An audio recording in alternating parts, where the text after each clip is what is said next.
আসসালামু আলাইকুম। তোমরা ভালো আছো সবাই? জি স্যার। বিসমিল্লাহির রহমানির রহিম। জাতীয় বিশ্ববিদ্যালয়ের অনলাইন ক্লাসে সবাইকে স্বাগতম। করোনাকালীন শিক্ষা কার্যক্রম চলমান রাখার স্বার্থে জাতীয় বিশ্ববিদ্যালয়ের উদ্যোগে অনলাইন ক্লাসে সংযুক্ত হতে পেরে আমি আনন্দিত। সবাইকে স্বাস্থ্যবিধি মেনে চলার আহ্বান জানাচ্ছি। আজকে আমরা এই কোর্সের শেষ লেকচার 10 নম্বর লেকচার নিয়ে কথা বলবো, অর্থাৎ রাজনৈতিক অর্থনীতি বিষয়ের 10 নম্বর ক্লাস শেষ লেকচার নিয়ে কথা বলবো। আমি তোমাদের সাথে আছি ডক্টর আহমদ আলী ফয়সাল রেজা, সহকারী অধ্যাপক, রাষ্ট্রবিজ্ঞান বিভাগ, সরকারি বেগম রোকেয়া কলেজ, রংপুর। পাঠ পরিচিতি। আমরা অনার্স দ্বিতীয় বর্ষের রাষ্ট্রবিজ্ঞান বিষয়ের বাংলাদেশের রাজনৈতিক অর্থনীতি কোর্স নিয়ে কথা বলবো। আজকের পাঠ শিরোনাম হচ্ছে বাংলাদেশের বৈদেশিক বিনিয়োগ। বাংলাদেশে বৈদেশিক বিনিয়োগ, ফরেন ইনভেস্টমেন্ট ইন বাংলাদেশ। দেখো শিখন ফল। জাকিয়া ভালো আছো?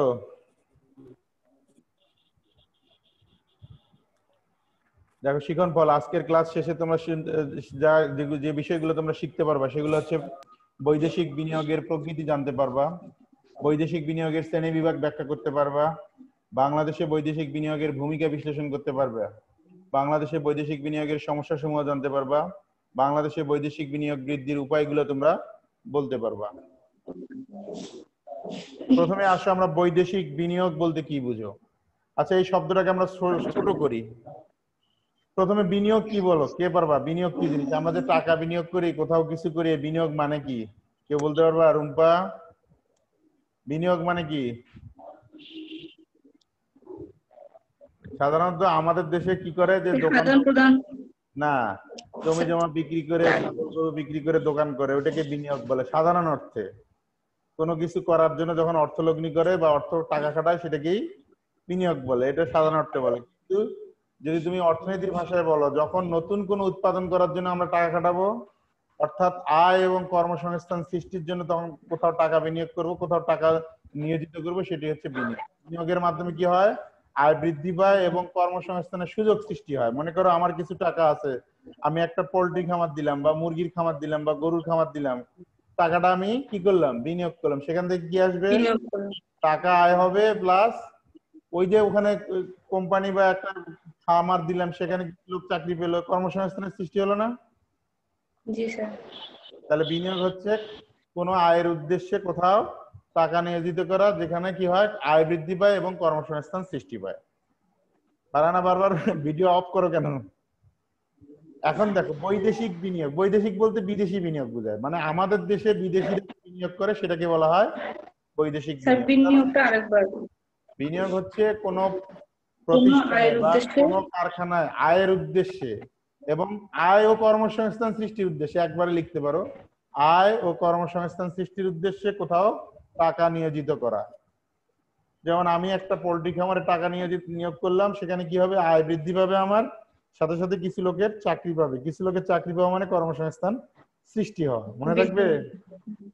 এখন দেখো বিদেশি বিনিয়োগ বা বৈদেশিক বিনিয়োগ। আমাদের দেশে গরিব দেশ, আমরা তৃতীয় বিশ্বের দেশ, আমাদের দেশ স্বভাবতই গরিব দেশ। আমাদের দেশের মূলধনের অপর্যাপ্ততা আছে, অর্থাৎ প্রচুর পরিমাণে টাকা আমাদের নাই, কিন্তু আমাদের কি আছে? শ্রম আছে, অনেক লোক আছে, শ্রমশক্তি আছে। এই জন্য বিদেশিরা কি করে? যেহেতু আমাদের এখানে একটা সস্তা শ্রম, তোমরা বিশ্বাস করো যে আমাদের দেশে গার্মেন্টস শ্রমিকদের খুব অল্প টাকা বেতন দেয়, 8-10 হাজার টাকা বেতন দেয়। এত অল্প শ্রমে পৃথিবীর কোথাও শ্রমিক পাওয়া যায় না। এই শ্রমিক কম দামে পাওয়া যায় বলে বিদেশিরা এখন আমাদের দেশে টাকা খাটায়। কি করে ওরা? কি করে? টাকা, কাপড় কিনে দেয়, বোতাম কিনে দেয়, সুতা কিনে দেয়, শুধু আমাদের এখানে শার্ট গুলো বানায়। এই যে বিনিয়োগ করে, তারা কারা টাকা বিনিয়োগ করতেছে? বিদেশিরা। জাপান, চায়না, কোরিয়া, এরা টাকা বিনিয়োগ করতেছে। কিসের জন্য? তাদের ইনকাম বৃদ্ধির জন্য। সাথে সাথে আমাদের কি হচ্ছে? কর্মসংস্থান সৃষ্টি হচ্ছে। তাহলে এটাই হচ্ছে বৈদেশিক বিনিয়োগ। দেখো এখন ওখানে স্লাইডে দেখো, বৈদেশিক বিনিয়োগ বলতে তাকেই বোঝায় যখন কোনো দেশের কোনো ব্যক্তি বা প্রতিষ্ঠান অন্য কোনো দেশের প্রকল্পে ব্যয় করে, মানে অন্য দেশের লোকজন টাকা কোথায় খাটাবে? আমাদের দেশে বা অন্য কোনো দেশে, সেটাকে বলা হয় বৈদেশিক বিনিয়োগ। এবার ক্লিয়ার করে দেয় আরো। বৈদেশিক বিনিয়োগ হচ্ছে সেই ধরনের বিনিয়োগ যখন কোনো দেশের কোনো ব্যক্তি বা প্রতিষ্ঠান, মনে করো চীনের কোনো ব্যক্তি বা প্রতিষ্ঠান অন্য কোনো দেশের প্রকল্পে, প্রকল্প মানে হচ্ছে কই যে অর্থ উৎপাদনকারী কোনো বিশেষ উদ্দেশ্য, প্রকল্পের একটা সংজ্ঞা দিয়ে দিতে হবে, মনে রাখবা। কোনো বিশেষ উদ্দেশ্যে, কোন একটা উদ্দেশ্য থাকা লাগবে। বুঝছো? সুপরিকল্পিত ভাবে কোথাও উন্নয়ন কাজ করা হয় বা কোনো একটা বিশেষ উদ্দেশ্য সাধনের জন্য পরিকল্পিত ভাবে যেখানে কাজ করা হয় সেটাকে বলা হয় প্রকল্প। কি বললাম? যে আমি এখানে একটা ব্রিজ নির্মাণ করবো, এটা উদ্দেশ্য। সেখানে একটা পরিকল্পিত ভাবে যখন আমি ব্রিজ নির্মাণ করি সেটাই হচ্ছে একটা প্রকল্প। আমি এখানে মুরগির খামার প্রকল্প। করব, আমার একটা মুরগির খামারের প্রকল্প আছে। আমরা বলি না যে গরুর খামারের একটা প্রকল্প আছে, আমার আমার এই যে অমুক প্রকল্প আছে, আমার গার্মেন্ট শিল্প আছে। তাহলে বলতেছে যে জি বৈদেশিক বিনিয়োগ হলো খুব সোজা জিনিস। যখন অন্য কোনো দেশের ব্যক্তি বা প্রতিষ্ঠান অন্য কোনো দেশে, সেই দেশে না, টাকা বিনিয়োগ করে কোনো প্রকল্পে, কোনো উন্নয়ন প্রতিষ্ঠানে, কোনো উন্নয়ন খাতে, সেটাকে বলা হয় বৈদেশিক বিনিয়োগ। এখন কেউ বলতে পারবা? বলো দেখি, কে পারবা? আমি বলি স্যার, বলো। বৈদেশিক বিনিয়োগ বলতে সেই বিনিয়োগকে বোঝায় যখন কোনো দেশের কোনো ব্যক্তি বা প্রতিষ্ঠান অন্য কোনো দেশের মানে প্রকল্পে অর্থ ব্যয় করে। Yes, good. এক দেশের ব্যক্তি বা প্রতিষ্ঠান অন্য দেশে যখন টাকা খাটায়, সোজা জিনিস। হ্যাঁ। টাকা খাটানো বোঝায় না? আমাদের গ্রাম দেশে কয় টাকা জি খাটানো, স্যার। ওই যে এনজিও থেকে টাকা নিয়ে টাকা খাটায়। যে আমাদের দেশের ব্যক্তি বা প্রতিষ্ঠান যদি অন্য কোনো দেশে টাকা খাটায় সেটাকে বলা হয় বৈদেশিক বিনিয়োগ। মনে থাকবে? হ্যাঁ। সেটা। জি স্যার। এবার দেখো নিচের লাইনটা দেখো, বর্তমান বিশ্বে সাধারণত বহুজাতিক কোম্পানিগুলো উন্নয়নশীল দেশে বিভিন্ন প্রতিষ্ঠানে বিনিয়োগ করে।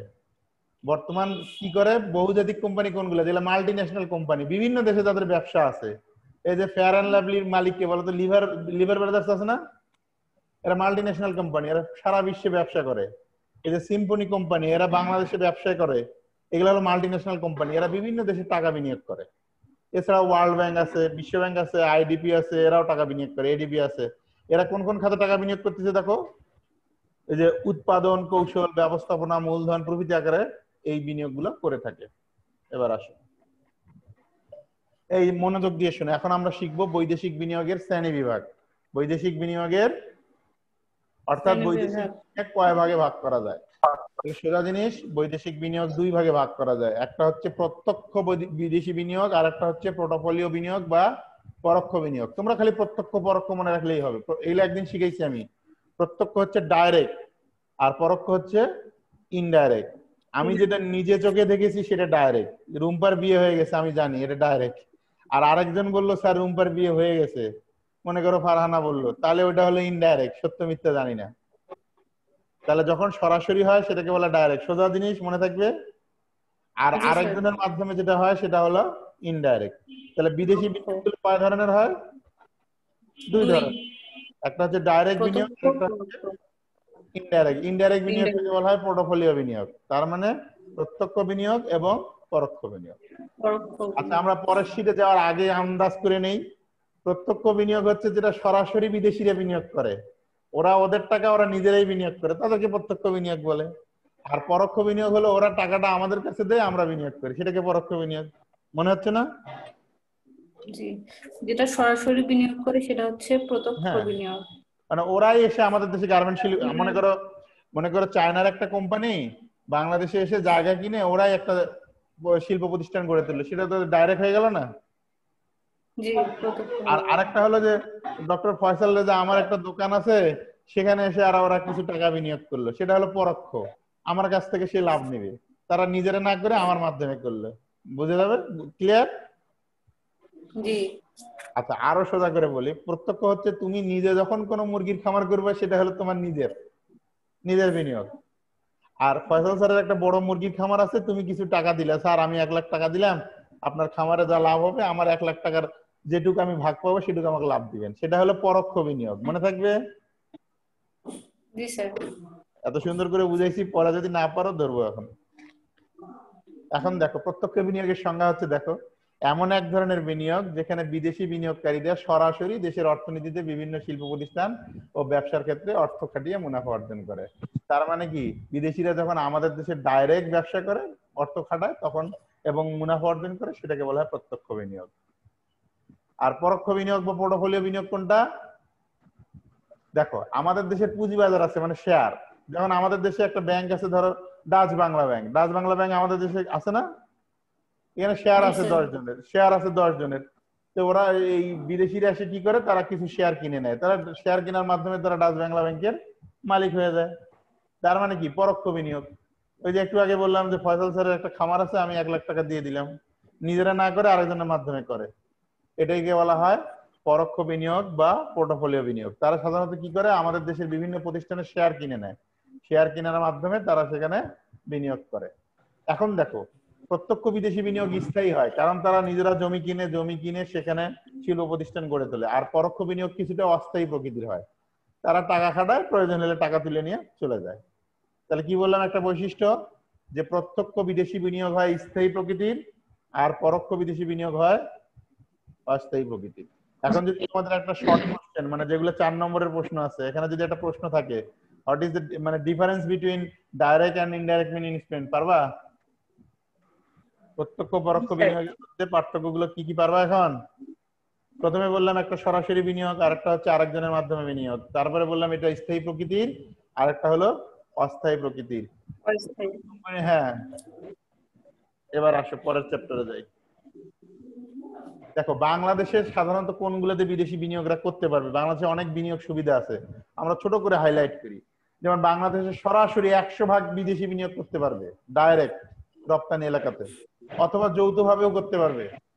তাহলে বাংলাদেশে সরাসরি বিনিয়োগ করা যাবে, অথবা এই যে ইপিজেড গুলো আছে না, এক্সপোর্ট প্রসেসিং, যে বাংলাদেশের গার্মেন্টস এর মহিলারা চাকরি করে, যে এখানেও বিনিয়োগ করতে পারবে। তারপরে দেখো 2 নম্বর, স্টক এক্সচেঞ্জ কোম্পানি, এটাকে শেয়ার বাজার বলে, বিভিন্ন কোম্পানির শেয়ার আছে স্টক এক্সচেঞ্জ কোম্পানিতে, তারা সেখানেও বিনিয়োগ করতে পারবে।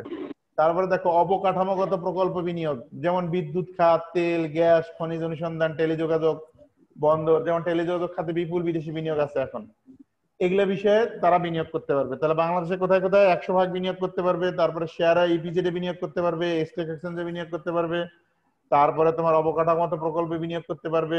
অবকাঠামোগত প্রকল্প বলতে যে বিদ্যুৎ খাত, তেল, গ্যাস, খনিজ, টেলিযোগাযোগ, বন্দর, সড়ক, জনপথ, এগুলোতে বিনিয়োগ করতে পারবে। এরপরে দেখো, সরাসরি কোনো সরকারি প্রতিষ্ঠানের শেয়ার ক্রয় করতে পারবে। তারপরে এটা তো বললাম, আমি বেসরকারি ইপিজেডে বিনিয়োগ করতে পারবে। এবার আসো, বাংলাদেশে এখন বর্তমান জনসংখ্যা প্রায় 17 কোটি, এটা বিশাল একটা আভ্যন্তরীণ বাজার আছে, আমরা কিন্তু ক্রেতা বেশি, আমরা আমাদের মতো জনসংখ্যা অন্য দেশে নাই। আমরা যদি একটা করেও সিম্ফনি ফোন কিনি, তাহলে আমাদের দেশে সিম্ফনি ফোন 5 কোটি বিক্রি হয়ে যাবে। 17 কোটির মধ্যে যদি 5 কোটি মোবাইল ফোন ইউজ করে, তাহলে কতগুলো ফোন বিক্রি হয়ে যাবে দেখো। গড়ে যদি প্রতিদিন সবাই 2টা করে এই যে ধরো কাপড় কিনে, তাহলে কত কোটি কাপড় বিক্রি হয়ে যাবে। এজন্য আমাদের বাজার বেশি, এজন্য এখানে বিনিয়োগ সম্ভাবনা খুব বেশি। তারপরেও এখন বর্তমান সরকার দেশব্যাপী বিশেষ অর্থনৈতিক অঞ্চল তৈরি করছে, যেখানে বিদেশিরা বিনিয়োগ করতে পারে। এগুলো হলো বাংলাদেশে বিনিয়োগের ক্ষেত্র সমূহ। এগুলো হচ্ছে বাংলাদেশে কোথায় কোথায় বিনিয়োগ করা যাবে তার ক্ষেত্রগুলা বা বিনিয়োগ সুবিধাগুলা। আমার আরেকবার বলি, তারা কোথায় কোথায় বিনিয়োগ করতে পারবে। তারা 100% সরকারি বিদেশি বিনিয়োগ করতে পারবে, তারা ইপিজেড এ বিনিয়োগ করতে পারবে, তারা স্টক এক্সচেঞ্জের মাধ্যমে বিনিয়োগ করতে পারবে, তারা অবকাঠামোগত প্রকল্প বিনিয়োগ করতে পারবে, যেমন বিদ্যুৎ খাত, তেল, গ্যাস, খনিজ সম্পদ, টেলিযোগাযোগ, বন্দর, সড়ক, জনপথ প্রভৃতিতে। এরপরে তারা শেয়ার ক্রয় করতে পারবে, বেসরকারি ইপিজেড এ বিনিয়োগ করতে পারবে। তারপরে বাংলাদেশের যে আভ্যন্তরীণ বাজার আছে, যেখানে সস্তা শ্রম, এখানে বিভিন্ন শিল্প প্রতিষ্ঠানে তারা বিনিয়োগ করতে পারবে। এবার আসো, এই যে বিদেশে বাংলাদেশে বৈদেশিক বিনিয়োগ আসতেছে, এর ভূমিকাটা কি? এর ফলে আমাদের কি অবস্থা? বিদেশি বিনিয়োগের ফলে আমাদের অথবা বৈদেশিক বিনিয়োগ আমাদের দেশে কি ভূমিকা রাখতেছে? মনোযোগ দিয়ে শোনো, সোজা জিনিস। শ্রমের দক্ষতা বৃদ্ধি। আমাদের দেশের শ্রমিকরা কি করে? সাধারণত অদক্ষ। বিদেশি যখন ইনভেস্টমেন্ট হয়, বিদেশি, দেখো সুন্দর করে বলি, তোমরা এখন ভালো একটা জিন্সের প্যান্ট বানাইতে পারবে না, যা কেউ পারবে না, রূপাও পারবে না, কেউ পারবে না। কিন্তু যখন তুমি চাকরি করতে যাবা ভালো একটা গার্মেন্টস কোম্পানিতে, তারা টেকনোলজি শিখিয়ে দিবে তোমাকে, উন্নত মানের মেশিন দিবে। এই মেশিন গুলো ওই পার্টি আগেই দিয়ে দিছে বিদেশ থেকে। তারা প্রযুক্তি দিয়ে দিবে, যে দেখবে গার্মেন্টস এর সাই সাই করে মেশিন দিয়ে কাপড় কাটে, মেশিন দিয়ে সেলাই করে। তুমি নিজে হাতে একটা জিন্সের প্যান্ট সেলাই করতে তোমার 10 দিন লাগবে, আর গার্মেন্টস এর শ্রমিকরা একদিনে সেলাই করতে পারে 1000 প্যান্ট। কারণ সেখানে আবার শ্রম বিভাগ আছে, এই কাজটা করবে, আরেকজন আরেকটা কাজ করবে। এই যে শ্রমের দক্ষতা বৃদ্ধি, এটা সম্ভব হয়েছে বৈদেশিক বিনিয়োগের কারণে। মনে থাকবে, তারা বিদেশ থেকে টাকাও দেয়, প্রযুক্তিও দেয়। টাকার সাথে সাথে কি দেয়? ধরো আমি একজনকে কাজ করার জন্য কাজের মেয়ে নিয়োগ দিছি, তাকে আমি চাকরিও দেই, টাকাও দেই, সাথে সাথে আমার বাসায় যে উন্নত মানের যন্ত্রপাতি আছে সেগুলোও দেই। মনে থাকবে? সে অন্য ভাষায় মশলা পিটতে হলো, শিল্পাটায়। আমার বাসায় ব্লেন্ডার আছে, সে চাকরি পাচ্ছে, ব্লেন্ডার ইউজ করা শিখতেছে। এই কাজের মেয়ে কিন্তু আগে শিল্পাটায় মশলা বাটতো। এরপরে দেখো আমার বাসায় হলো কাপড় ধোয়ার ওয়াশিং মেশিন আছে, সে আগে অন্য বাসায় কাজ করতো, হাতে ধোয়া মানে হাতে কাপড় ধুইতো। এখন আমার বাসায় কি আছে? কাপড় ধোয়ার মেশিন আছে। মেশিন আছে। শ্রমের দক্ষতা বেড়ে গেল না? জি স্যার। সে গরিব মানুষ হলে কি হবে, সে এখন মেশিনে কাপড় ধোয়া শিখে গেছে। বিশাল ব্যাপার। এটা কিভাবে সম্ভব? সেখানে আমি বিনিয়োগ করছি, একটা কাপড় ধোয়ার মেশিন কিনছি 50,000 টাকা দিয়ে। তাহলে এখানে আমার বিনিয়োগ আছে, বিনিয়োগের কারণে শ্রমের দক্ষতা বৃদ্ধি পাচ্ছে। বিদেশিরা কি করে? আমাদের দেশে শিল্প কারখানা প্রতিষ্ঠা করে এবং টাকা সাথে সাথে প্রযুক্তিও নিয়ে আসে। এই জিনিসটা মনে হয় ক্লিয়ার করে দিতে পারছি। এত স্লো বুঝাইলে আবার আমার সময় আসবে না। জাতীয় আয় বৃদ্ধি এমনি যখন টাকা খাটাই, আমার যখন 1 লাখ টাকা আছে, আমি যদি একটা শিল্প কারখানা করি বা একটা মুরগির খামারও করি, তখন সেখান থেকে আয় আসবে। আয় আসলে আমার ইনকাম বৃদ্ধি পাবে, আমার ব্যক্তির ইনকাম বৃদ্ধি হলে দেশের ইনকাম বৃদ্ধি পাবে। মনে থাকবে? জি স্যার। তাহলে তারপর শিল্প প্রতিষ্ঠান, বিদেশি থেকে টাকা আসলে, বিদেশিরা তো টাকা এমনি আসবে না, এদেশে শিল্প কারখানা করবে, বড় বড় শিল্প প্রতিষ্ঠান গড়ে তুলবে, ওয়ালটনের মতো ইলেকট্রনিক্স কোম্পানি তারা করবে। তাহলে সেখানে কি হবে? চাকরির সুযোগ হবে, চাকরির সুযোগ হলে বেকার সমস্যার সমাধান হবে বাংলাদেশে। তাহলে বিদেশি বিনিয়োগ দরকার না বাংলাদেশে? এই প্রশ্নটা দেখলাম তোমাদের অনেকবার আসছে, বাংলাদেশে বিদেশি বিনিয়োগের ভূমিকা। এবারও তোমাদের জন্য ইম্পর্টেন্ট, খুব মনোযোগ, সোজা জিনিস, সুন্দর করে লিখবা। এরপরে দেখো লেনদেনের প্রতিকূল তারতম্যের উন্নয়ন। লেনদেন বুঝো? একটা হচ্ছে এক্সপোর্ট আর ইম্পোর্ট। আমরা কোন দেশে এক্সপোর্ট বেশি করি, ইম্পোর্ট কম করি, তাহলে লেনদেনের ভারসাম্য থাকে না? মনে করো ইন্ডিয়া থেকে আমরা আনতেছি পণ্য 100 টাকার, কিন্তু যাচ্ছে পণ্য 200 টাকার। কত যাচ্ছে? তাহলে লেনদেনের যে ভারসাম্য আছে না, লেনদেনের ভারসাম্যটা নষ্ট হয়ে যাচ্ছে। এই যে লেনদেনের এই ভারসাম্যটাকে ঠিক করার জন্য বৈদেশিক বিনিয়োগ প্রয়োজন। তারপরে দেখো মূলধনের অনুপ্রবেশ। আগেই বলছি আমাদের দেশ গরিব মানুষ, আমাদের পর্যাপ্ত কোনো মূলধন নাই। এর ফলে বিদেশি বিনিয়োগ হলে আমাদের মূলধন আসবে, মূলধন আসলে আমাদের উন্নয়ন হবে। এই যে গ্রামের মহিলারা যে কিস্তি নেয়, কি কয়, গ্রামীণ ব্যাংক থেকে টাকা নেয়, তাহলে মূলধন ঢুকলো না তার বাড়িতে? 10,000 টাকা লোন নিলে তখন সে যদি টাকা খাটায় তাহলে তার উন্নতি হবে। সেরকম বিদেশি বিনিয়োগ হলে আমাদের মূলধনের অনুপ্রবেশ হয়। এরপর আন্তর্জাতিক সম্পর্কের উন্নয়ন হয়। আমরা যদি বিদেশি বিনিয়োগ নেই বা বিদেশি বিনিয়োগের ফলে আমাদের সাথে চায়নার সম্পর্ক এখন অনেক ভালো হয়ে গেছে, আমরা যদি তাদের সাথে ব্যবসা বাণিজ্য করি তাহলে আমাদের সম্পর্কটা তাদের সাথে ভালো হবে। আর এটা আমি প্রথমেই বুঝাইলাম যে বিদেশের সাথে সম্পর্ক ভালো হলে বৈদেশিক বিনিয়োগ হলে উন্নত প্রযুক্তি আসবে এবং ব্যবস্থাপনা। এই জিনিসটা দেখো, ব্যবস্থাপনা বুঝো তোমরা? ম্যানেজমেন্ট খুব সোজা জিনিস। মনে করো তোমাদের কারো বিয়ে, ফারহানার বিয়ে হলো, আমাকে দাওয়াত দিছে, পর্যাপ্ত খাবার আছে, কিন্তু আমি বসে আছি, একজন পানি দিয়ে গেছে আর খাবার নাই, আধা ঘন্টা হলো খাবার নাই, খাবার ভাত দিয়ে গেছে আবার তরকারি নাই, অথচ পর্যাপ্ত মাংস আছে বাসায়, কিন্তু ম্যানেজমেন্টটা ভালো না, মিসম্যানেজমেন্ট, খারাপ ম্যানেজমেন্ট। তার মানে কি, কোন একটা প্রতিষ্ঠান ভালো চলে কিসের উপরে? ম্যানেজমেন্টের উপরে।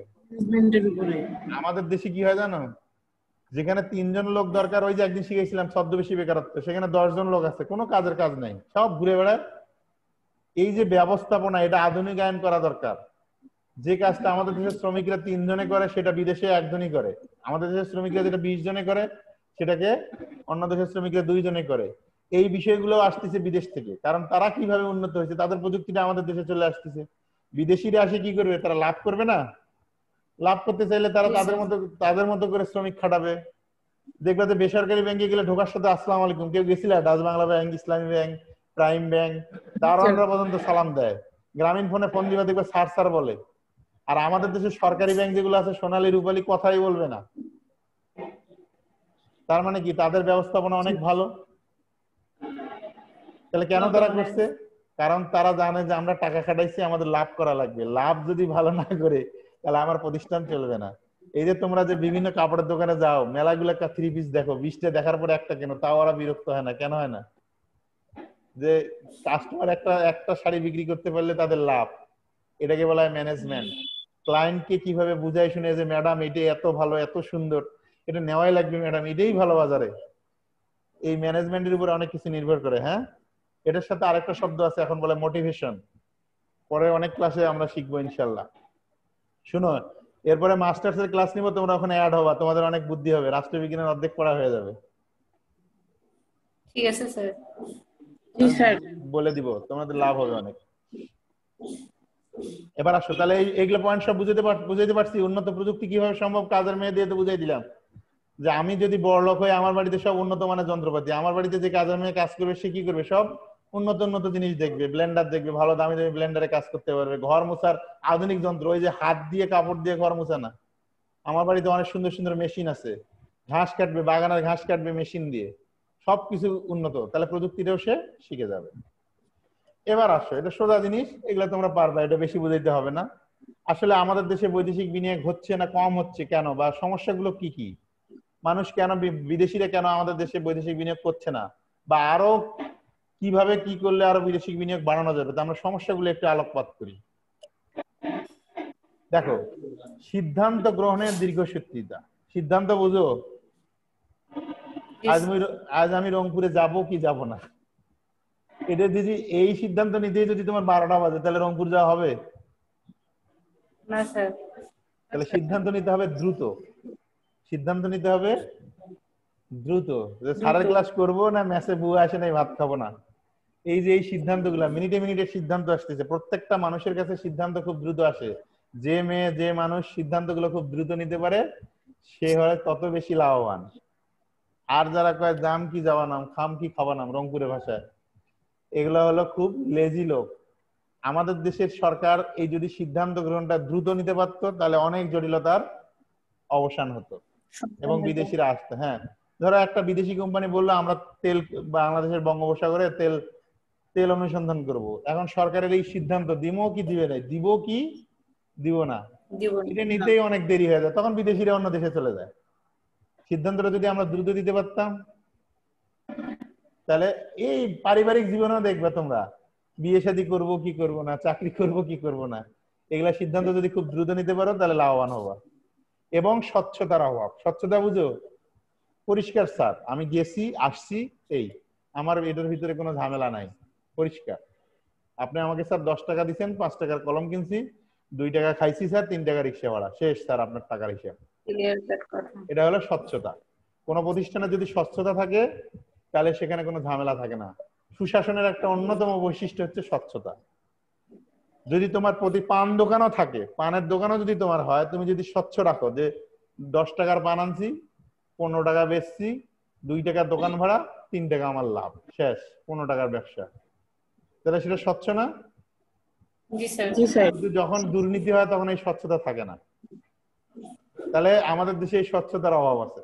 আর এটা তো তোমরা পরের পয়েন্ট সবাই জানো, তোমরা মেলাবার লেখো, রাজনৈতিক অস্থিতিশীলতা, মানে দেশে মারামারি কাটাকাটি, রাজনৈতিক ভাবে এই সেই অমুক তমুক, এই রাজনৈতিক অস্থিতিশীলতা থাকলে বিদেশিরা আসতে ভয় পায়, যে আমি যে বাংলাদেশে টাকা কাটাবো, ওই দেশে তো মারামারি লাগে, পলিটিক্যাল মারামারি, তা আমার প্রতিষ্ঠান পুড়াই ফেলবে, হরতাল হবে, ধর্মঘট হবে, এই জন্য তখন এটা একটা সমস্যা। আমলাতান্ত্রিক জটিলতা তোমরা জানো, সাধারণত পড়ছো ফার্স্ট ইয়ারে বোধ হয়, যে লাল ফিতার দৌরাত্ম্য পড়ছিলা? জি স্যার। বলো তো, ধরলে তো পারবা না। জি স্যার। লাল ফিতের দৌরত্ব মানে আমলারা অনেক সময় নিয়মের বাড়াবাড়ির কারণে দেরি হয়, এই নিয়ম ওই নিয়ম, গ্যাস মনে করো একটা শিল্প কারখানা প্রতিষ্ঠিত করবে, সেখানে ফায়ার সার্ভিস বলে বিদ্যুতের ক্লিয়ারেন্স নিয়ে আসেন, গ্যাসের ক্লিয়ারেন্স নিয়ে আসেন, বন মন্ত্রণালয় ক্লিয়ারেন্স নিয়ে আসেন, এই সে অনেক জটিলতার কারণে কি হয়, বিদেশিরা আমাদের দেশে বিদেশি বিনিয়োগ করতে চায় না। অবকাঠামো, তারপর দক্ষ জনশক্তির অভাব তো আছেই, আমাদের দেশে মানুষ মেলা কিন্তু কাজের লোক নাই। এই যে তোমরা যেটাই হোক, করোনার কারণেই হোক, জুম অ্যাপসটা ব্যবহার করা শিখে গেছো, যেটা যদি করোনা না আসতো তোমরা এই অ্যাপস হতো না, তোমরা এই প্রযুক্তিও শিখতে না, আমার সাথে এইভাবে ক্লাসেও করতে পারতে না। এই যে তোমাদের সেকেন্ড ইয়ারের মাত্র এই যে 3 জন মেয়ে আমার সাথে ক্লাস করতেছো, তোমরা এখন অনেক স্মার্ট। স্মার্ট বুঝো, যারা আধুনিক প্রযুক্তি ব্যবহার করতে পারে, স্মার্টনেসের একটা গুরুত্বপূর্ণ বৈশিষ্ট্য হচ্ছে আধুনিক প্রযুক্তির ব্যবহার। তোমরা এখন যে কোনো সময় আমার সাথে অ্যাড হতে পারবা, ক্লাস করতে পারবা, এছাড়াও যে কোনো বিষয়ে আমাকে এই তোমরা জুম অ্যাপস এর মাধ্যমে কন্ট্যাক্ট করতে পারো আমার সাথে। বিশাল ব্যাপার না এটা? তোমরা এখন দক্ষ, তুমি যে কোনো প্রাইভেট কোম্পানিতে চাকরি করতে যাবা, যদি সেটা গ্রামীণ ফোনও হয়, তুমি এখন এই যে কন্ট্যাক্ট করতে পারবে, বড় বড় জুম মিটিং অনলাইনে যে কোনো বিষয়ে কন্ট্যাক্ট করতে পারবে, এটা বিশাল ব্যাপার। এই দক্ষ জনশক্তি যখন আমরা, অদক্ষ জনশক্তিকে যদি আমরা দক্ষ করতে পারি তাহলে বিদেশি বিনিয়োগ বাড়বে, বিদেশিরা জানবে না বাংলাদেশি মেয়েরা এখন অনেক স্মার্ট, তারা এখন ভালো কাজ করতে পারে। এবার দেখো অবকাঠামোগত সমস্যা, যেমন আমাদের দেশে রাস্তাঘাট ভাঙা, এখনো 100% রাস্তাঘাট ভালো হয় নাই, এখনো বিদ্যুৎ যাওয়া আসা করে। আমি এই যে সকালে 10টায় ক্লাস নেবো, বিদ্যুৎ নেই, আধা ঘন্টা বসে থাকলাম, আবার কখন যায় তার ঠিক নেই। গ্যাস নাই, আমাদের রংপুরে তো এখনো গ্যাস আসেই নেই। তারপরে তোমার আরো যেগুলো আছে বিদ্যুৎ, গ্যাস, রাস্তাঘাট, জ্বালানি, এইগুলা যদি আর পর্যাপ্ত দেওয়া যায় তাহলে বিদেশি বিনিয়োগ আসবে। এগুলা হলো সমস্যা আমাদের দেশে। দেখো জমির স্বল্পতা, আমাদের দেশের আয়তন খুব কম, ছোট দেশ না। পৃথিবীর জি মানচিত্রে স্যার। দেখবা আমরা খুব ছোট, তখন আফসোস লাগে যে আমাদের দেশটা এত ছোট, আর একটু বড় হলে আমরা একটু ঘুরতাম। এখন দেখো এই দেশে যদি বিদেশিরা এসে জমি কিনতে চায় আমরা সহজে দিতে পারি না, কারণ ওরা ইপিজেড করবে, 100 বিঘা জমি দরকার, গ্রামের মানুষ দিবে ধানের জমি? দিতে যায় না, এটা একটা সমস্যা। আমেরিকা বা অন্য কোনো দেশ যাদের বিশাল বিশাল আছে জমি, অব্যবহৃত জমি অনেক পড়ে আছে, সেখানে শিল্প কারখানা হয়, আমাদের দেশে তো জমি নাই। আর এটা গেল একটা সমস্যা, জমির স্বল্পতা। আর একটা সমস্যা হচ্ছে এই যে রেকর্ড ব্যবস্থা দুর্বল, জমির মালিকানা ঠিক নাই। আমি তোমার জমি কিনলাম, পরে দেখা গেল যে এটা তোমারই জমি না, অন্য জনের জমি, তোমার বোনের অংশ আছে, তোমার ভাইয়ের অংশ আছে। মানে বাংলাদেশে জমি কিনতে গেলেও ভয় লাগে এখন, যে টাকাটা আমার জলে মারা গেল কিনা। বিদেশি লোক এসে জমি কিনতে ভয় পায়। এরপরে আছে দুর্নীতি, সুশাসনের অভাব, ওই যে বললাম স্বচ্ছতার অভাব আছে, করাপশন, দুর্নীতি। দুর্নীতি বুঝো, স্বজনপ্রীতি আছে, দক্ষতা বাদ দিয়ে নিজের লোককে নিয়োগ দেয়। এগুলো হলো আষ্টি পৃষ্ঠে আমাদের দেশের সমস্যা, এগুলো ব্যাখ্যা করার দরকার নেই, তোমরা দুর্নীতি স্বজনপ্রীতি বুঝো। এরপরে শ্রমিক অসন্তোষ আছে, প্রায় প্রায় গার্মেন্টস এর শ্রমিকরা রাস্তা অবরোধ করে, বেতন বাড়াও। এই শ্রমিক অসন্তোষ করার কারণে বিদেশিরা আসতে চায় না, বিদেশিরা বলে যে আমরা টাকা বিনিয়োগ করব, শ্রমিকরা আবার আন্দোলন করবে, বুঝছো? এরপরে আছে বাজারের সংকীর্ণতা, মানে বাজারটাও ছোট, দেশটা ছোট, বাজারটাও ছোট। বাজার ছোটর কারণে আমাদের এখানে উৎপাদিত পণ্যের অত বেশি মার্কেট পায় না। ভারতকে দেখো, ভারতে বিশাল বাজার, সেখানে কোন একটা পণ্য হাজার হাজার কোটি প্রকার উৎপাদন করা যায়, মানে কোয়ান্টিটিটা বেশি পরিমাণে উৎপন্ন করা যায়, বাংলাদেশে কম করা যায়। তারপরে সরকারের অনুমোদন, ওই টাকায় বললামই জি যে স্যার। দীর্ঘসূত্রিতা, যে কোনো বিষয়ে সরকারের অনুমোদন দিতে অনেক দেরি হয়। এরপরে দেশে সুশাসনের অনুপস্থিতি। এরপরে বাইরের দেশে আমাদের দেশ সম্বন্ধে খারাপ ভাবমূর্তি, আমাদের দেশের লোকজন খারাপ। এই যে করোনা পরিস্থিতিতে নিয়ে, যে টিকা নিয়ে, করোনার পরীক্ষার টেস্ট নিয়ে যা হলো, বিদেশিরা দেখছে না এগুলা?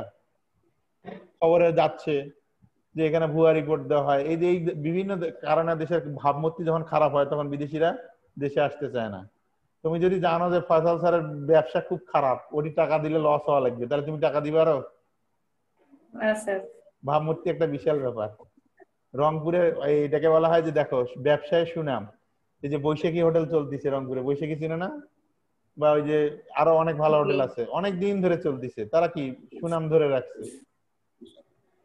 সেরকম দেশের ভাবমূর্তি একটা বিশাল ব্যাপার। বিদেশিরা যদি মনে করে না বাংলাদেশ ভালো, তাহলে না তারা টাকা বিনিয়োগ করবে। যখন দেখবে যে না দেশটা খারাপ, এখানে দুর্নীতিতে ভরা, রাজনৈতিক অস্থিতিশীলতা বেশি, তাহলে তারা বিনিয়োগ করবে? সোজা জিনিস, করবে না না। স্যার। তাহলে এরপরে যদি পরীক্ষা আসে বাংলাদেশে বিদেশি বিনিয়োগের সমস্যাগুলো কি কি, তোমরা পারবা? পারবো স্যার। গুড, জি স্যার। Thank you. ওগুলো যদি সমস্যা হয়, তাহলে আমরা এখন চাচ্ছি যে আমরা বিনিয়োগ বৃদ্ধি করব বাংলাদেশে। যদি এখন ভালো, কিন্তু বৈদেশিক বিনিয়োগ বাংলাদেশে খুব ভালো এখন বর্তমানে, প্রচুর বিনিয়োগ হচ্ছে আমাদের দেশে। বৃদ্ধির তো উপায়। এখন আরো বেশি বিনিয়োগ কিভাবে করা যাবে? কারণ সোজা জিনিস, যেগুলো সমস্যা ছিল সেগুলো যদি সমাধান করতে পারি, যেমন দুর্নীতি যদি আমরা দমন করতে পারি, মানব সম্পদ উন্নয়ন, আমাদেরকে যে একটু আগে বললাম তোমাদেরকে, আমরা যদি স্মার্ট করতে পারি, তোমরা অনলাইনেই বসে বসে টাকা ইনকাম করতে পারবা ফ্রিল্যান্সিং এর মাধ্যমে। তারপর অবকাঠামোগত যদি উন্নয়ন করতে পারি, রাস্তাঘাট, কলকারখানা, বিদ্যুৎ, গ্যাস, তাহলে বিদেশি বিনিয়োগ আসবে। কারিগরি দক্ষতার উন্নয়ন, কারিগরি জ্ঞান, যে একটু আগে বললাম কাজের মেয়েরা সাধারণত ওই যে ঘর মোছে, কিন্তু ওরা যে ওয়াশিং মেশিন চালাতে পারে সেটা তো জানে না। যেমন তোমরা এতদিন ক্লাস করছিলে ব্রেঞ্চে বসে, এখন কি সুন্দর ঘরে বসে বাড়িতে বসে লেখাপড়া করতেছে, কলেজে আসা লাগতেছে না। তারপরে কর আছে, বাংলাদেশের ট্যাক্স আছে, শিল্প প্রতিষ্ঠান বসাইতে গেলে বেশি পরিমাণ ট্যাক্স দেওয়া লাগে। সরকার যদি এই ট্যাক্সটা একটু কমায় দেয় তাহলে বিদেশিরা আসবে। আমরা যদি সুশাসন প্রতিষ্ঠা করতে পারি, সুশাসন মানে ভালো শাসন, যেখানে স্বচ্ছতা থাকবে, জবাবদিহিতা থাকবে, তারপরে পার্টিসিপেটরি থাকবে, সেগুলো সেই ধরনের শাসন প্রতিষ্ঠা করতে পারি, তাহলে দেশে বিদেশি বিনিয়োগ হবে। হয়ে গেল। তারপরে দেখো শ্রমের দক্ষতা বৃদ্ধি, এটা একটু আগেই বললাম। রাজনৈতিক স্থিতিশীলতা রক্ষা করা লাগবে, মানে দেশের রাজনৈতিক স্থিতি ভালো রাখা লাগবে। এই যে মিছিল, মিটিং, মারামারি, জ্বালাও পোড়াও, হরতাল, এই হরতাল এখন কমে গেছে, এগুলো বন্ধ করতে হবে। তাহলে বিদেশিরা আসবে। ব্যবস্থাপনা একটু আগে শিখাইলাম, বিয়ের উদাহরণ দিয়ে শিখাইলাম যে পর্যাপ্ত খাবার আছে কিন্তু স্যারকে খাওয়ানো পারলাম না, কারণ হলো মিসম্যানেজমেন্ট। ব্যবস্থাপনা। অথচ 3টা লোক থাকলেই ভালো খাওয়ানো যেত, যদি ভাগ করে দেওয়া যেত। যে তুমি হোটেলগুলোতে দেখবা কাজের ভাগ করা আছে, ব্যবস্থাপনা আছে, যে কেউ খালি টেবিল পরিষ্কার করে, কেউ শুধু ডাল দেয়, কেউ ভাত দেয়, কেউ চা দেয়। দেখবা তুমি চাইলেও যে টেবিল পরিষ্কার করে সে তোমাকে ভাত দিবে না, কারণ সেখানে মিসম্যানেজমেন্ট নাই, সেখানে ব্যবস্থাপনাটা খুব ভালো। এই ব্যবস্থাপনার উন্নয়ন যদি করা যায় তাহলে আমাদের দেশে বিনিয়োগ হবে। আমলাতান্ত্রিক যে জটিলতা আছে, কোন একটা কাজ খুব দেরি করে, এত দেরি করে, এই জটিলতা যদি কমানো যায়। যেমন তুমি যদি একটা আমাদের কলেজে একটা আসছে প্রশংসাপত্রের জন্য এত দেরি হচ্ছে, বিরক্ত হয়ে যায়, হয় না? এই জটিলতা কমাতে হবে। তারপরে উৎপাদনশীলতা বৃদ্ধি করা লাগবে। আমাদের এখানে উৎপাদনশীলতা খুব কম, আমরা এখনো দেশি গরু পালি, এত শ্রম দিয়ে মাত্র 1 লিটার দুধ হয় দেশি গরুতে। ওই পরিমাণ শ্রম দিলে একটা বিদেশি গরু থেকে 80 লিটার দুধ হয়, 50 লিটার দুধ হচ্ছে। আমরা এখনো দেশি পেয়ারা চাষ করি, অথচ বিদেশি পেয়ারা যদি আবাদ করি তাহলে অনেক টাকা বিনিয়োগ হবে। অর্থাৎ উৎপাদনশীলতা আমাদের বাড়াতে হবে, দেশের ভাবমূর্তি উন্নয়ন করা লাগবে। এটা তো ভালো করেই বুঝাইলাম যে দেশের যদি সুনাম ভালো থাকে তাহলে মানুষ এমনিই আসবে, আসবে না? জি স্যার। তাহলে সবাইকে ধন্যবাদ। এখন প্রশ্ন করো যে স্যার আমি এইটা বুঝি নাই। আজকে কিন্তু খুব স্লো, সুন্দর করে বুঝাইছি। এখন তোমরা প্রশ্ন করো, নাহলে আমি প্রশ্ন করব। আপনি প্রশ্ন করেন স্যার। হ্যাঁ, তাহলে বলো প্রথমে কে পারবা, বৈদেশিক বিনিয়োগ কি? তার আগে বলো বিনিয়োগ কি, শিখাইছি। বলো, জাকিয়ে বলো। বৈদেশিক বিনিয়োগ আচ্ছা, জাকিয়ে বলুক, পরে রুম্পা বলবে। হ্যাঁ, বিদেশে বিদেশের সাথে হচ্ছে অর্থ লেনদেন করে হচ্ছে যে মুনাফা অর্জন করে। আর একটু সুন্দর করে বুঝাইছি। রুম্পা বলো। স্যার হচ্ছে আয় ও কর্মসংস্থান সৃষ্টির উদ্দেশ্যে যখন টাকা দেওয়া হয় বা টাকা কোনো একটা খাতে যখন আয় ও কর্মসংস্থান সৃষ্টির জন্য আমরা টাকা নিয়োজিত করি, সেটাকে বলা হয় বিনিয়োগ। বিনিয়োগ। জি। ফারহানা বলো, বৈদেশিক বিনিয়োগ কাকে বলে? বৈদেশিক বিনিয়োগ শিখাইছি। মানে বিদেশিরা যখন ওদের অর্থের মাধ্যমে বাংলাদেশে যখন মুনাফা অর্জন করে বিভিন্ন প্রকল্পের মাধ্যমে, সেটাকে বলা মুনাফা, হয় বৈদেশিক। সোজা করে বলো, মুনাফা অর্জনের উদ্দেশ্যে বিদেশি কোনো ব্যক্তি বা প্রতিষ্ঠান যদি অন্য কোনো দেশে টাকা নিয়োজিত করে, অর্থ ব্যয় করে। বৈদেশিক বিনিয়োগ। উদ্দেশ্যটা কি? মুনাফা অর্জনের উদ্দেশ্যে কোনো ব্যক্তি বা প্রতিষ্ঠান, এক দেশের কোনো ব্যক্তি বা প্রতিষ্ঠান, সেটা ব্যক্তিও হতে পারে, সেটা প্রতিষ্ঠানও হতে পারে, অন্য কোনো দেশে যখন অন্য দেশের প্রকল্পে অর্থ ব্যয় করে, অন্য কোনো দেশের প্রকল্পে যখন টাকা বিনিয়োগ করে, সেটাকে বলা হয় বৈদেশিক বিনিয়োগ। অর্থাৎ এক দেশের ব্যক্তি প্রতিষ্ঠান যখন অন্য দেশের কোনো প্রকল্পে টাকা বিনিয়োগ করে, সেটাকে বলা হয় বৈদেশিক বিনিয়োগ। এবার আসো, বৈদেশিক বিনিয়োগ কয় প্রকার? 2 প্রকার স্যার। কি কি? প্রত্যক্ষ বিনিয়োগ, পরোক্ষ বিনিয়োগ। একটু ইংলিশে বলো স্যার। ডাইরেক্ট ইনভেস্টমেন্ট, আর এটা হচ্ছে ইনভেস্টমেন্ট। একটু শিখো, ইংরেজি শেখাও দরকার। তোমরা ভালো ইংরেজি জানলে ইংরেজিতেই ক্লাস নিতে পারতাম, আমারও ইংরেজি চর্চা হতো তখন। এখন তো এরকম ছাত্র পাই না, ইংরেজিতে ক্লাস নিতে পারি না। আচ্ছা, যে প্রত্যক্ষ বিনিয়োগ কাকে বলে? যেটা সরাসরি আরো সুন্দর করে বলছিলাম, বিদেশিরা যখন দেশের সম্পদ স্থায়ীভাবে যদি কোনো বিনিয়োগ করা হয় এবং হচ্ছে যে মানে স্থায়ীভাবে যে বিনিয়োগটা করা হয় সেটাকে হচ্ছে প্রত্যক্ষ বিনিয়োগ বলে। আর যেটা অস্থায়ীভাবে অথবা শেয়ারের মাধ্যমে যেটা বিনিয়োগ করা হয় সেটা পরোক্ষ বিনিয়োগ বলে। গুড, ঠিক আছে। আরো সুন্দর করে যদি আমরা বলি যে অন্য দেশের কোনো ব্যক্তি প্রতিষ্ঠান আমাদের দেশে এসে যখন তারা সরাসরি বিনিয়োগ করবে, আমাদের দেশে জায়গা জমি কিনে নিজেরাই তারা কারখানা করবে। তারা একটা মনে করো মোবাইল কোম্পানি করবে, চায়নার একটা কোম্পানি ধরো, অথবা স্যামসাং এখন আছে, স্যামসাং কোম্পানি, তারা কি করবে? বাংলাদেশেই স্যামসাং মোবাইল উৎপাদন করবে। তারা কি করবে? আগে জায়গা কিনবে, জায়গা কিনে অবকাঠামো করবে, তারপরে মেশিন টেনে এনে। এখন তোমরা প্রশ্ন করতে পারবা যে স্যার চায়না বা জাপানের কোম্পানি কেন বাংলাদেশে করবে? তো কেন করবে এটা পারবা? মনে করো স্যামসাং ফোন হলো কোরিয়ায় হয় বা জাপানে হয়, এখন স্যামসাং তারা বাংলাদেশে উৎপাদন করবে, কেন করবে বলতো? তাদের দেশে না মুনাফা অর্জনের জন্য না, এত সোজা করে বুঝে না। ওদেরও তো মুনাফা অর্জন হয় না, আমাদের দেশে শ্রম সস্তা, বুঝো না কেন? ওদের দেশে একটা শ্রমিক নিতে গেলে দেওয়া লাগবে দিনে মনে করো 10,000 টাকা, আর আমাদের দেশে দিনে দেওয়া লাগবে 200 টাকা। তাহলে সে কেন আমাদের দেশে শিল্প কারখানা করবে না? ওদের দেশে তো শ্রমিকের বেতন অনেক শ্রম বেশি, সস্তা। এই কারণে আমাদের দেশে করবে। তারা যদি জমি জমা জি স্যার। তারা যদি জমি জমা কিনে ডাইরেক্ট আমাদের দেশে ব্যবসা করে, তখন সেটাকে বলা হয় প্রত্যক্ষ বিনিয়োগ। মনে থাকবে? জি স্যার। আর আমাদের দেশে অলরেডি ব্যবসা আছে, যেগুলো ব্যবসা আছে, যেমন আমাদের দেশে বিদ্যুৎ খাত আছে, আবার অন্যান্য ব্যাংক আছে, বীমা আছে, তারা ডাইরেক্ট না আসে এই সমস্ত বিনিয়োগ তারা শেয়ার হলো।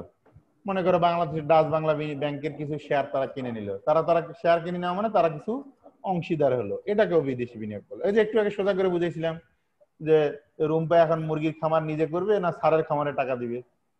নিজে করতে গেলে কষ্ট আছে, নিজে করলে প্রত্যক্ষ বিনিয়োগ, আর যদি আমার এখানে দিয়ে শেয়ার কিনে সেটাকে বলা হয় অন্যের মাধ্যমে পরোক্ষ। পরোক্ষ। এত সুন্দর করে বোঝানোর পরে যদি না বুঝতে পারো তাহলে তোমাদের মারা উচিত। এবার আসো, যে বলছিলাম বাংলাদেশের বৈদেশিক বিনিয়োগের ফলে লাভটা কি হচ্ছে, মানে ভূমিকাটা কি? বললাম যে শ্রমের দক্ষতা বৃদ্ধি, এই জিনিসটা বুঝাই দাও আমাকে। শ্রমের দক্ষতা বৃদ্ধি হতে হবে, মানে মূলধনের না না, অনুপ্রবেশ। শ্রমের দক্ষতা বৃদ্ধি জিনিসটা বুঝাও, কিভাবে শ্রমের দক্ষতা বৃদ্ধি পায়? আচ্ছা, একটু বেশি আমাদের শিখলাম না। দেশে